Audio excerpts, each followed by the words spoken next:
Yeah, very good afternoon and a very warm welcome to all my industry colleagues, leaders, experts from oil and gas community, and fellow session participants. I hope all of you and your families are all healthy and safe. So, at the outset, I would like to really heartily compliment the Chemtech Foundation for organizing this Oil and Gas World IE 2021, a periodical event which is much looked forward to. This year this is an online trade show and technical upstream conference. So I'm very thankful to them because it has given an opportunity again to all the industry stakeholders to come together to deliberate on some of the very key topics of the day in the upstream sector. Our session today is basically the theme is growth of oil and gas. So clearly the dominant agenda is growth. And when we say growth, we symmetrically mean to cover, essentially it emanates from our national target for the economic growth. And economic growth and energy growth, as we all know, they are essentially coterminous basically. Energy is the currency of economic growth. So when we are saying that India is moving very steadily towards a $5 trillion economy, and we are going for a very steady and high growth trajectory, it correspondingly obviously also means that the per capita energy consumption as well as the aggregate energy consumption would go very substantially. And that is exactly what all the studies and figures also show. Because if you look at all the projections for the next 2 to 3 decades, you clearly see that the major locus of growth in energy demand globally is the Indian subcontinent, is basically India, because of the growth factor and the corresponding energy consumption factor, per capita energy consumption going up and growth picking up. So the two issues really are intertwined for us. That is point number one. Point number two is that for us, in India, the economic growth and the energy growth is not incompatible with growth in oil and gas. And that is very pertinent for today's session. So this kind of a long sustained growth which we are talking about, both in economic terms and energy terms, this is going hand in hand with growth in oil and gas. And there's no contradiction in terms, as we will see, and some of the speakers I'm sure will also highlight. But I need to at least briefly explain this point also. The two go in hand because of the huge headroom we have in India for improving the domestic production and for reducing the import dependency. So there's a huge headroom available during the transition phase. So while we are working at the transition phase with a time frame of say 2.5 to 3 decades. So during this decade, during these 2-3 decades, we would have a lot of aggressive efforts made for boosting both exploration and production in the domestic front, while on the other hand, bringing down the import. So while the overall energy mix in the hydrocarbon does go down, but in the domestic front, it means growth and more growth. And thirdly, the first two agendas, one of economic growth, second of energy growth, is not again incompatible with decarbonization. That is the beauty of the national framework which the Honorable Prime Minister had charted out, that economic growth, energy growth, and decarbonization, all three are part of a compatible, harmonized agenda. So while we focus increasingly more on natural gas as a transition fuel, with an ultimate eye on biofuels, renewables, hydrogens, and all.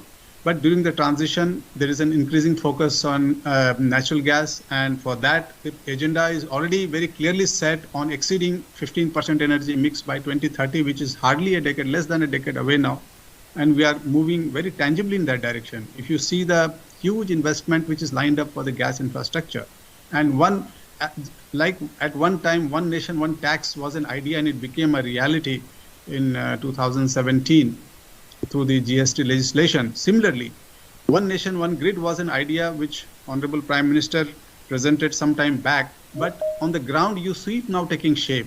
Already eastern part of the country, the Urja Pragati, the scheme has taken off, and the infrastructure which is currently lined up in the next 2 to 3 years will have basically a one nation, one grid thing in actual on the ground. So essentially, in the context of today's discussion, I think we would do well to focus on growth of oil and gas while keeping the bigger picture in mind that it is certainly happening, and there's a lot of clarity, policy clarity on that in the in a manner which is compatible to successive, consistent and steady reduction in the total carbon emission, which means increasingly, even within the oil and gas sector, there'll be increasing focus on gas.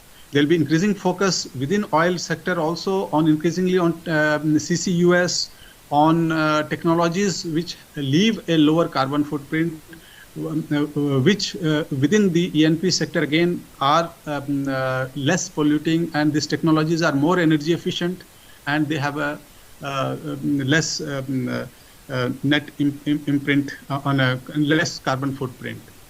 So that is really the focus point which in the context of the Indian E&P industry, we want to leave this message to the global community to come and invest in India for these 2-3 reasons. Number one, that India oil and gas, the energy demand is going to grow, and oil and gas continues to be an integral part of this energy growth story. Number one. Number two, while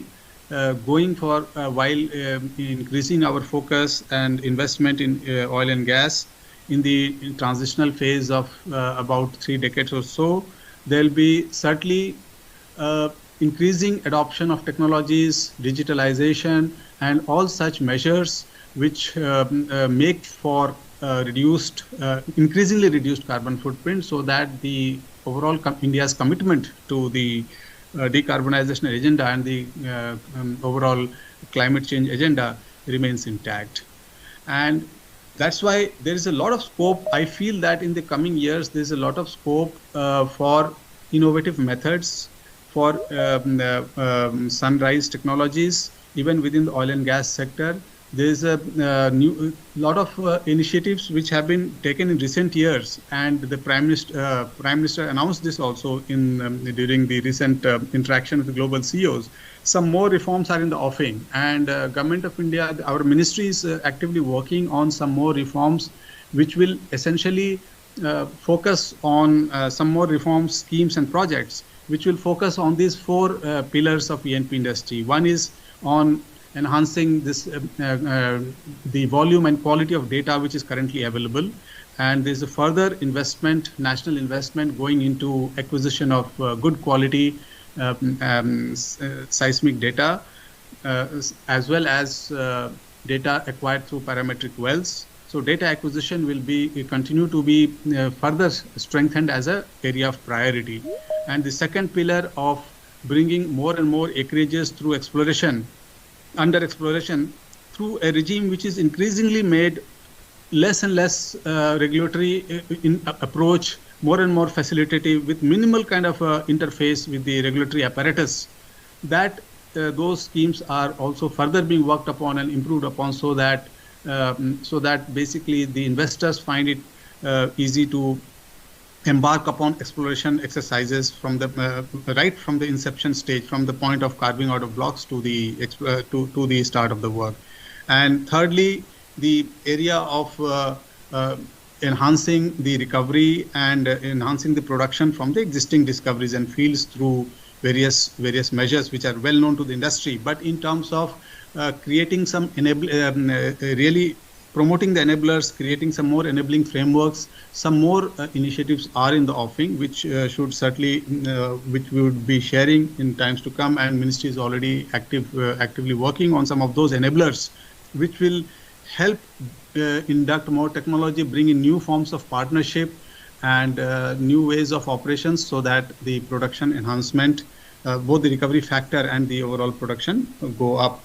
And finally, the fourth pillar, the regulatory framework, that itself, although you have seen several changes already happened in the contractual regime and other aspects of the regulatory framework, and this increasingly, I'm happy to say, and this is the feedback given to my colleagues from the industry also, there's increasing synergy and collaboration between the industry on the one hand, the DGH and the government on the other, and increasing appreciation. So that momentum is not only being continued. I think there's some more major value additions are being now added, and the regulatory framework, whether it is the legislation or whether it is the no-go zones and other kinds of regulatory, the clearances, the area of clearances.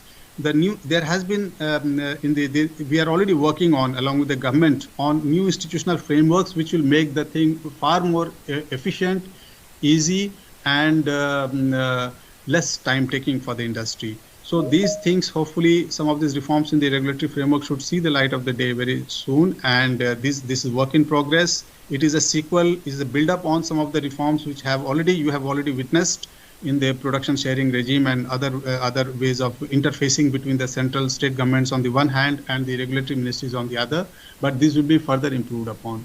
So given that kind of a framework where the enabling environment and the ecosystem is increasingly being made more and more pro-growth so far as oil is concerned, pro-environment so far as lower carbon pathways are concerned, I think here is a really good window for the industry to come out and really capitalize on this opportunity in the overall interest of those fundamental values of energy, the energy availability, energy security, energy justice, and energy equity in energy. So this is a requirement which is part of a national priority, and I really use this opportunity to urge upon the industry to really respond to this opportunity and be part of this growth story, because if India grows, the world also grows. So with that, I think I have taken much of your time already. Thank you for your patience. But we have a host of very eminent speakers lined up today, and I'm sure this session is going to get enriched by this contribution. And I look forward to hearing from all of them. So over to our able host. So please to carry on. Thank you very much. Thank you, all of you.